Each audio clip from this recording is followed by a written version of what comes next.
اور ہم سب کو حق سن کر اسی کے مطابق عقیدہ رکھنے کی اور عمل پیرا ہونے کی توفیق عطا فرمائے۔ اہل سنت و جماعت خصوصاً یاد رکھیے گا، ویسے بڑے اختصار کے ساتھ حضرت علامہ قاری خاور حسین صاحب نے اختصار کے ساتھ 2-3 اشارے محبت بھرے کیے ہیں،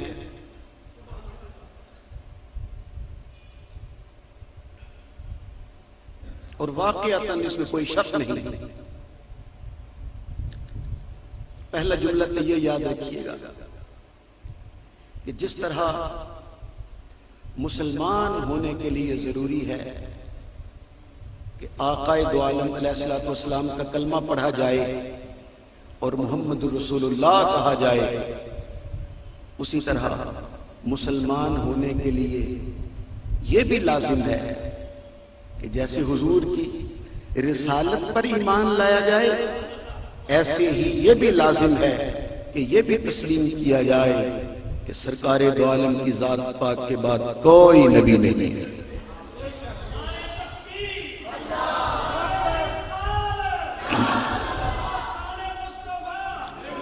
زندہ باد حق یا اور واقعتاً اس میں کوئی شک نہیں کہ اس فتنے کا خاتمہ کرنے کے لیے یہ خوشبختی اور یہ سعادت مندی جن کے حصے میں آئی اور جنہیں یہ خوشبختی اللہ نے عطا فرمائی، وہ اہل سنت و جماعت ہی ہے۔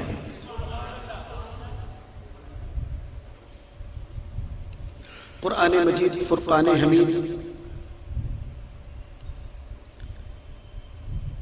درجنوں آیات کریمات ایسی ہیں جن میں میرے آقا کی ختم نبوت کا ذکر موجود ہے، لیکن میں اپنے وہ معروف آیت کریمہ بھی پڑھی جا سکتی تھی، ما کان محمد ابا احد من رجالکم ولکن رسول اللہ وخاتم النبیین وکان اللہ بکل شیء علیما، لیکن میں نے اپنے ذوق کے لیے سورہ آل عمران کی ایک ایسی معروف آیت کریمہ تلاوت کی ہے کہ جو کم و بیش میرے تمام سامعین کے ذہنوں میں موجود ہے، جس میں عالم ارواح میں اور عالم ارواح کی اس مجلس کا ذکر کرتے ہوئے ارشاد باری تعالیٰ ہوا، وَإِذْ أَخَذَ اللَّهُ مِيثَاقَ النَّبِيِّينَ، اور یاد کیجئے اے میرے حبیب، وَإِذْ بمعنی اذکر، یاد کیجئے اے میرے حبیب اس وقت کو، اخذ اللہ میثاق النبیین، جب اللہ نے نبیوں سے وعدہ لیا،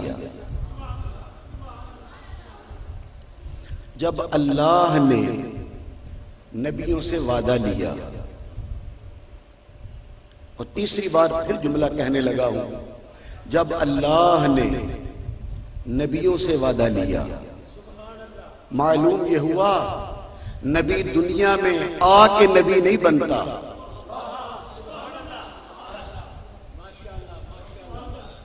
وہ آ کے نبی نہیں بنتا، جب عالم ارواح میں اللہ نے وعدہ لیا تھا وہ تب بھی نبی ہی تھے۔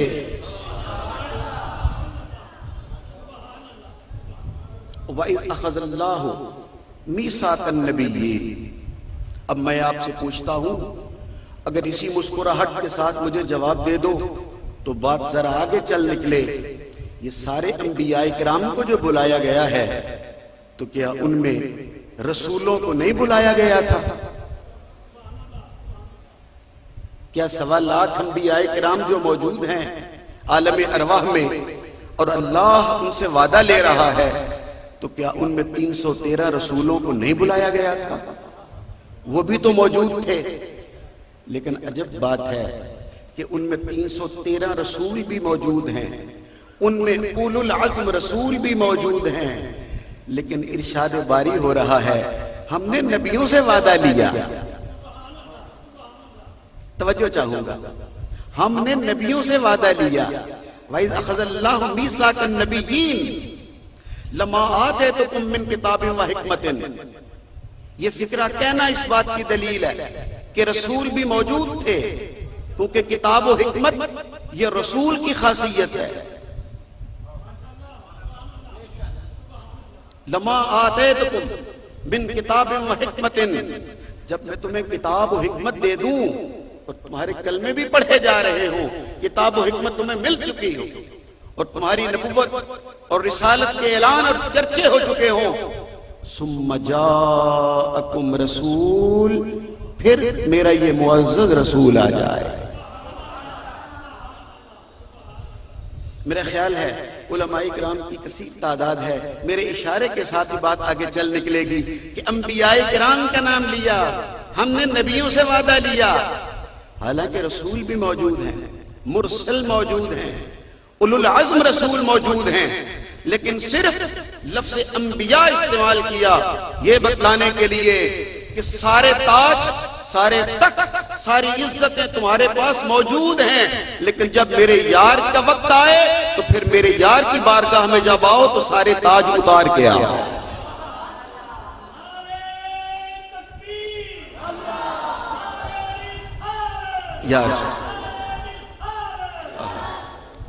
ثم جاءکم رسول، پھر یہ رسول آ جائے.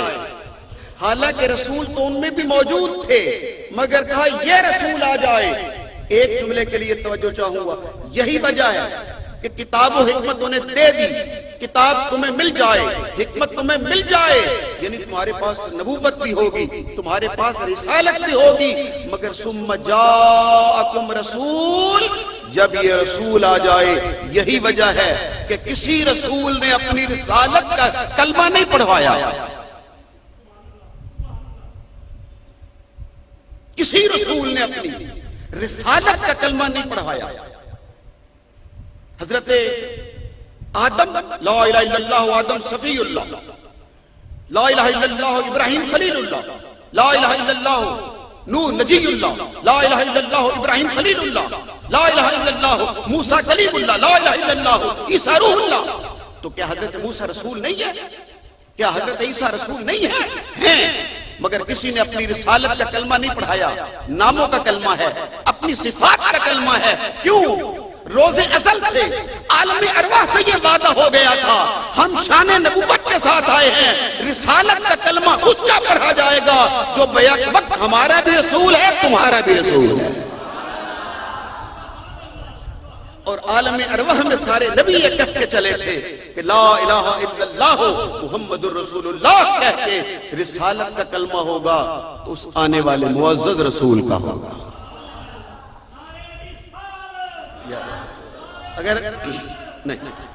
اگر ایک بار محبت سے یا رسول اللہ کا نعرہ لگاؤ تو میں اپنے ذوق کا جملہ کہنا چاہتا ہوں.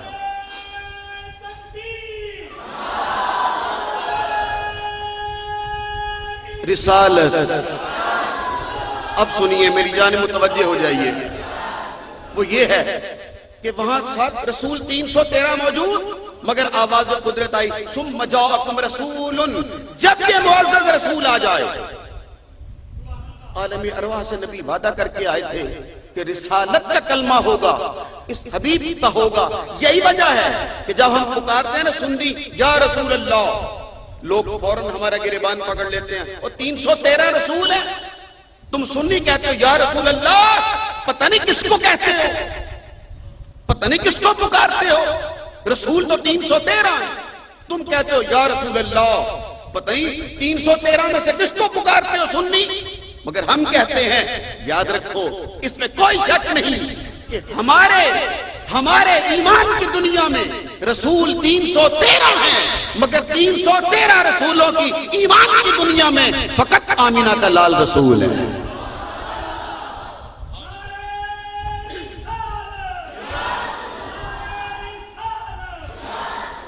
ہمارے ایمان کی دنیا میں رسول 313 ہیں، مگر عالم ارواح کی مجلس یہ فیصلہ کر رہی تھی کہ 313 رسولوں کے ایمان کی دنیا میں ایک رسول ہے جس کا نام ہے محمد الرسول اللہ. اس لیے اور پھر وہ تم کہتے ہو یا رسول اللہ اور نعرے لگاتے ہو، پکارتے ہو یا رسول اللہ، پتہ نہیں کس کو پکارتے ہو. تو پہلا جواب تو میں نے آپ کو بتلا دیا کہ 313 رسولوں کے ایمان کی دنیا میں فقط ایک رسول ہے. اور ذوق کا اور قلندرانہ نقطہ فکرہ یہ ہے کہ ہم کہتے ہیں یا رسول اللہ، تم کہتے ہو پتہ نہیں کسے پکارتے ہو. ہم کہتے ہیں کسی اور کو پتہ چلے یا نہ چلے، جسے پکارتے ہیں اسے پتہ ہے مجھے کون کون پکار رہا ہے. کسی اور کو پتہ ہو یا نہ پتہ ہو، جسے پکارتے ہیں اسے پتہ ہے مجھے کون کون پکار رہا ہے.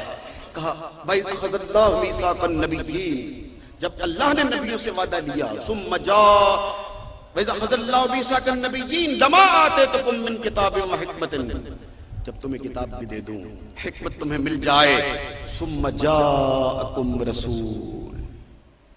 اور یہاں میں نے رکنا ہے، اور یہی میرا وہ جس پر میں نے ختم نبوت پر آنا تھا اور اس تمہید کو پورا مکمل کرنا تھا، وہ اسی منزل پر ہے، اسی جملے پر ہے. کہا ثم جاءکم رسول، جب تم سارے آ چکو، ثم جاءکم، ثم جو ترتیب اور تاخیر کے لیے آتا ہے، ثم پھر تم سب کے بعد، ثم جاءکم رسول، پھر تم سب کے بعد یہ معزز رسول آ جائے. ثم جاءکم، تم سب کے بعد یہ آئے محبوب. تو تم نے کیا کرنا ہے؟ لَتُؤْمِنُنَّ بِهِ، اس پر ایمان لانا ہے. ثم جب یہ سب کے بعد آ جائے، جاءکم رسول مصدق لما معکم، تمہارے پاس جو کتابیں ہیں ان کی تصدیق کرتا ہوا یہ حبیب آئے گا، تو تمہاری ڈیوٹی کیا ہے؟ لَتُؤْمِنُنَّ بِهِ، اے نبیو تم نے اس پر ایمان لانا ہے. اے نبیو رسولو تم نے اس پر ایمان لانا ہے. میں جملہ پھر تیسری بار کہنے لگا ہوں، نبیو رسولو تم نے اس پر ایمان لانا ہے. اب وہ میرا جملہ واضح ہو گیا کہ ہمارے ایمان کی دنیا میں 313 رسول ہیں، اور 313 رسول اور 1.25 لاکھ نبیوں سے کہا جا رہا ہے تم نے اس پر ایمان لانا ہے. لَتُؤْمِنُنَّ بِهِ، اس پر ایمان لانا ہے. دوسرا کام، دو کام کرنے ہیں. پہلا لَتُؤْمِنُنَّ بِهِ، ضرور بر ضرور اس پر ایمان لانا. وَلَتَنْصُرُنَّهُ، اور کیا کرنا؟ اس کی بولیے گا نہیں، یہی میں نے جملہ صحیح کرانا تھا، میں اس لیے پہلے بولا نہیں. لَتُؤْمِنُنَّ بِهِ وَلَتَنْصُرُنَّهُ، اس پر ایمان بھی لانا اور اس کی مدد نہیں کہنا، اس کی خدمت بھی کرنا.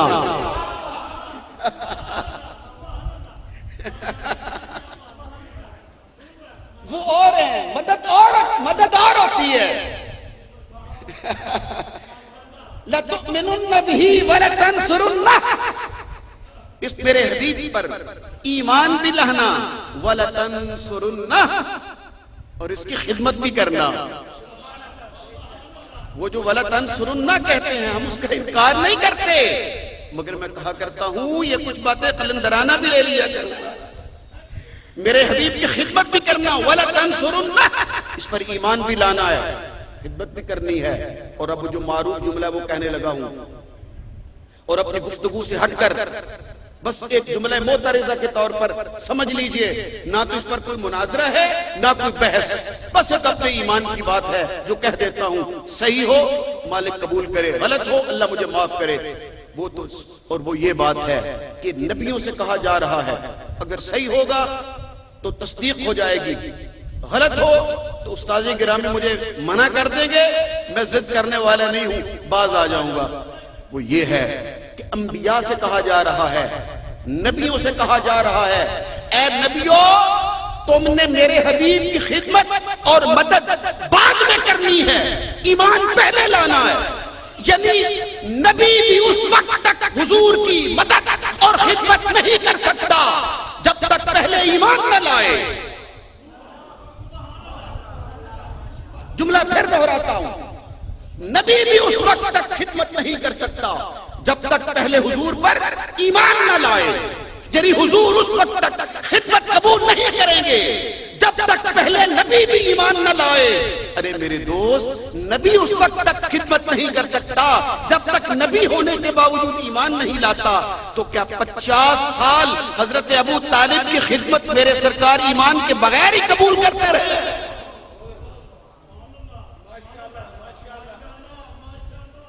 بغیر ایمان کے ہی قبول کرتے رہے.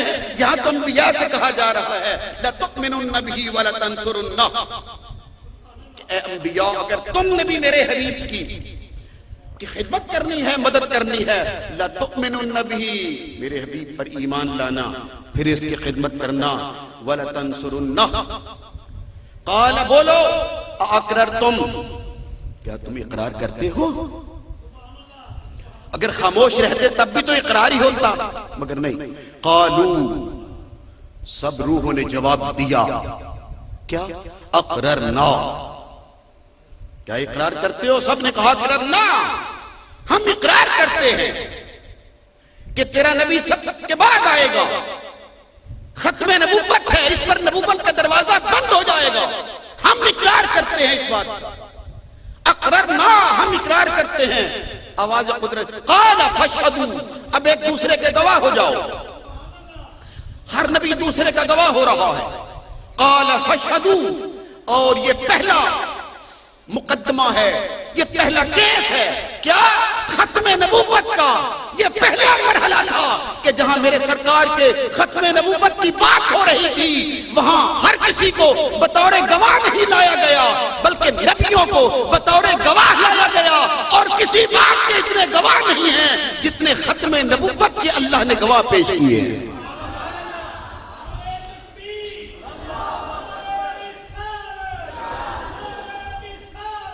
یار کہا 1.25 لاکھ انبیاء کرام مع رسولوں کے میری سرکار کے ختم نبوت پر گواہ ہیں. قال فاشهدوا، بولو، ایک دوسرے کے گواہ ہو جاؤ. قال فاشهدوا، ایک دوسرے کے گواہ ہو جاؤ. اب انبیاء کرام ایک دوسرے کے گواہ ہو رہے ہیں. حضرت آدم علیہ نبینا علیہ السلام حضرت نوح کے گواہ ہیں، حضرت نوح ابراہیم کے گواہ ہیں، جناب ابراہیم حضرت اسماعیل کے گواہ ہیں. جب 1.25 لاکھ نبیوں کی اس اعلیٰ ترین گواہوں کی فہرست کو دیکھا، اللہ بھی خاموش نہ رہا.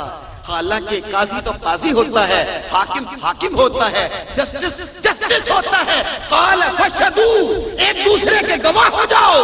جب نبی ایک دوسرے کے گواہ ہو رہے تھے، کہہ رہے تھے ہم گواہی دیتے ہیں، آخری نبی یہ ہے. اللہ کو یہ گواہوں کی فہرست اتنی پسند آئی کہ اللہ نے آواز دی، اے نبیو، مجھے اپنے سے جدا نہ سمجھنا، انا معکم من الشاہدین، میں بھی تمہارے ساتھ گواہ ہوتا ہوں.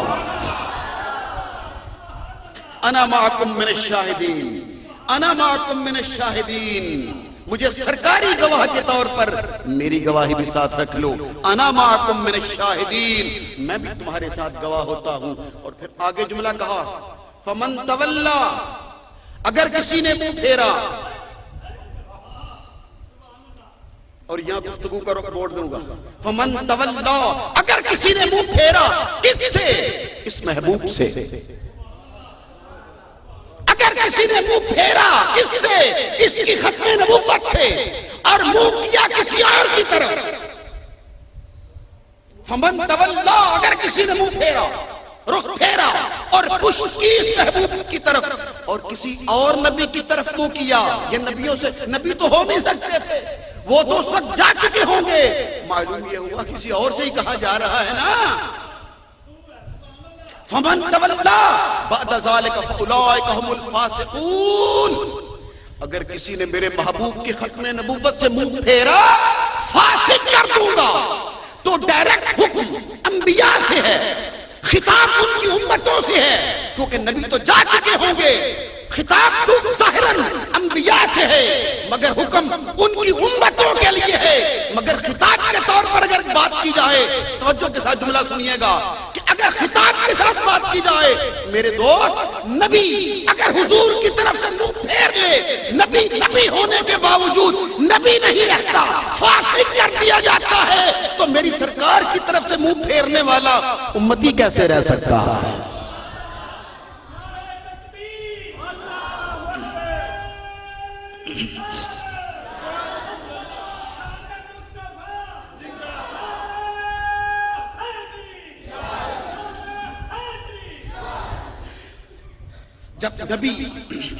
جب نبی حضور سے منہ پھیرے بطور خطاب، نبی منہ پھیرے، مالک کہتا ہے فاسق کر دوں گا۔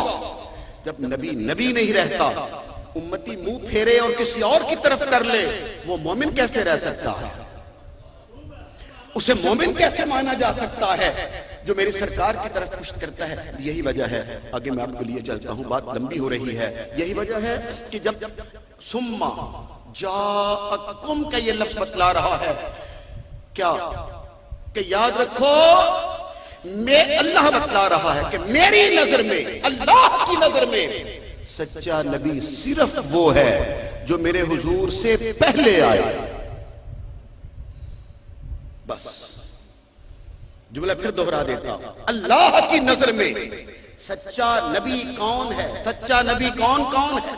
جو میرے سرکار سے پہلے آئے، بس جو میرے سرکار سے پہلے آئے، جو بعد میں آئے نہیں۔ سچا نبی صرف وہ ہے۔ یہاں ثم جاءکم میں جو لفظ ثم ہے، یہ بتلا رہا ہے اللہ کی نظر میں سچا صرف وہ ہے